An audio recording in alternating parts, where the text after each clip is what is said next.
السلام علیکم. Peoples lens کے ایک نئے ایپیسوڈ کے ساتھ آپ کی ہوسٹ فوزیہ اقبال. امید کرتی ہوں کہ آپ خیریت سے ہوں گے. آج ہم آپ کے ساتھ جس موضوع پر بات کریں گے وہ ایک دلچسپ موضوع ہے. اس موضوع پر شاید بہت کم لوگوں نے گفتگو کی ہو. ہمارا موضوع ڈاگس کے حوالے سے ہے، کتوں کے حوالے سے. کتے مشہور ہیں اپنی وفاداری کو لے کر، اپنی فیلنگز کو لے کر. عام طور پر کتوں کو صرف اس لیے رکھا جاتا ہے کہ وہ آپ کی گھر کی دیکھ بھال کریں، مالک کے وفادار رہیں، یا مالک سے ریلیٹڈ کسی بھی چیز، چاہے وہ گھر ہو، ان کی اولاد ہو، ان کا ایسڈ ہو، ان کی کوئی بھی چیز ہو، ان کی دیکھ بھال کریں. نابینا لوگوں کو راستہ دکھانے کے لیے ایز اے اسٹک بھی کتوں سے کام لیا جاتا ہے. کتوں سے کھیتوں کی رکھوالی کا کام لیا جاتا ہے، اور بھی اس سے ریلیٹڈ بہت سے کام ان کتوں سے لیتے ہیں. لیکن اسلامک پوائنٹ آف ویو سے لوگوں کا جو کہنا ہے وہ یہ ہے کہ یہ نجس ہوتے ہیں، یہ صاف نہیں ہوتے، یہ پاک نہیں ہوتے. مگر میرا پوائنٹ آف ویو اس سے تھوڑا سا ڈفرینٹ ہے. قرآن پاک میں آپ نے شاید اصحاب کہف کا قصہ پڑھا ہوگا، سبھی نے پڑھا ہے. تو اس میں اصحاب کہف کے ساتھ کون تھا؟ ان کا کتا، ان کا وفادار کتا. وہ باہر اسی پوزیشن میں بیٹھا رہا اور وہیں مر گیا. یہ اس کتے کی وفاداری کا ثبوت تھا جس کو قرآن نے ڈسکس کیا ہے. قرآن میں اور بھی بہت کچھ کتے کے بارے میں بتایا گیا ہے کہ جب وہ سانس لیتا ہے تو زبان لٹکا کر سانس لیتا ہے. جب شکار پر لے جایا جاتا ہے اس کو اس طرح ٹرین کیا جاتا ہے کہ وہ شکار کو پکڑ کر لاتا ہے اور ہم اسے ذبح کر کے کھاتے ہیں. یعنی اگر وہ نجس ہے یا وہ اگر صاف نہیں ہے، پاک نہیں ہے، تو وہ شکار کیا ہوا جانور ہم کیسے کھا رہے ہوتے ہیں؟ اللہ تعالیٰ نے کتے کے بڑے فائدے بتائے ہیں. کتا نجس نہیں ہے.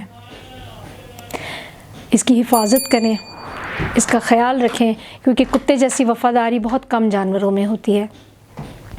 یہ اور بات ہے کہ اس کو رکھنا، اس کی دیکھ بھال کرنا، اس کے کھانے پینے کے اخراجات بہت مشکل ہوتے ہیں. لیکن یہ وہ وفادار جانور ہے جو مالک کے مرنے تک اس کے ساتھ ہوتا ہے. مالک کو ایک وفادار کتے کی بڑی ضرورت ہوتی ہے، کیونکہ وہ چاہتا ہے کہ کوئی اس کے پاس اس کا اپنا ہو، اس سے باتیں کرنے والا ہو، اس کے غم اور دکھ کو شیئر کرنے والا ہو. کتا ایک ایسا جانور ہے جو آپ کی خوشی اور دکھ کو بڑے اچھے طریقے سے بھانپ لیتا ہے. اسلامک پوائنٹ آف ویو سے یہ بھی کہا گیا ہے، بلکہ میں نے بچپن سے ابھی تک یہی سنا ہے، شاید آپ لوگوں نے بھی سنا ہوگا، کہ کتا جہاں پر ہوگا وہاں فرشتے نہیں آئیں گے. جس گھر کے باہر کتا ہوگا اس گھر کے اندر فرشتے داخل نہیں ہوں گے.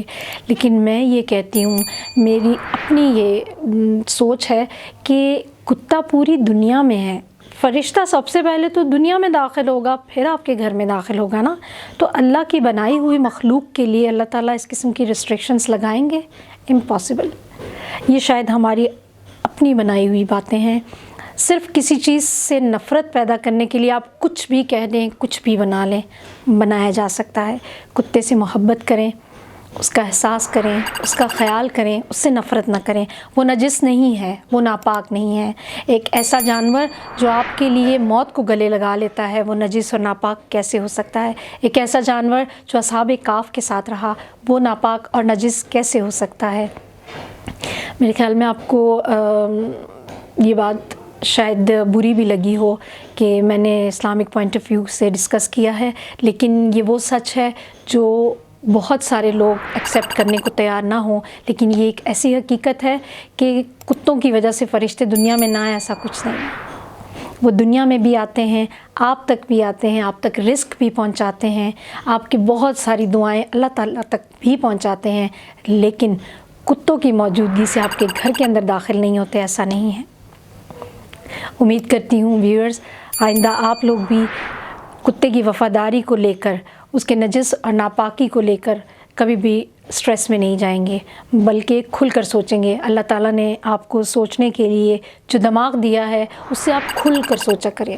ان کتابوں، ان چیزوں کو پڑھا ضرور کریں، لیکن سوچا یہاں سے کریں، کیا واقعی یہ چیز صحیح ہے یا نہیں. اس کے ساتھ ہی اپنی ہوسٹ کو اجازت دیجیے. اللہ حافظ.